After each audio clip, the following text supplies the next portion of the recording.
Today I'm demonstrating how to apply embroidery to a candle for a decorative holiday touch. I've selected a lacy design for this project, and I'm using a printed production sheet to select the smallest hoop that this design will fit in to prevent distortion from fabric pull. We have another technique on embroidery.com which explains how to print a production sheet like this one.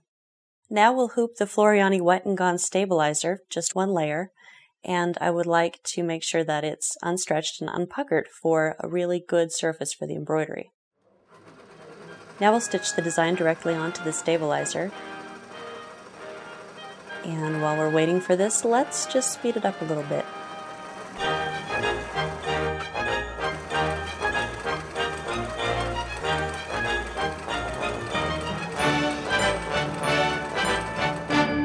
There, don't you wish your machine could do that in real life?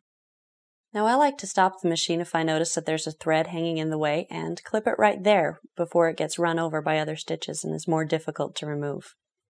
After the embroidery is finished, I simply unhoop it, and now I'm going to cut around the embroidery design, leaving just a small margin of the Wet and Gone stabilizer. Leaving a margin also ensures that I won't accidentally cut some of the threads of the design. Once I've cut it out, I'm ready to apply the embroidery to the candle. I'll simply decide where on the candle I'd like to place the embroidery, and that's really up to me.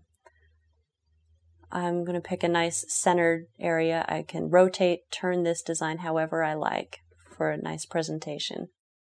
I have a bowl of water and a sponge on a stick called a spouncer.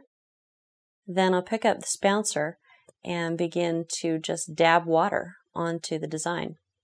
And as I do this, the Wet and Gone stabilizer begins to dissolve. And while it dissolves, it's a little bit sticky, and that's just enough to glue the design onto the candle all in one step. And isn't that a great effect? It was kind of messy with the water everywhere in our last step, so I'm just going to dry the excess water from around the candle while this dries. Now, if you're going to apply other designs to this candle, you want to allow this one to dry completely before you adhere others.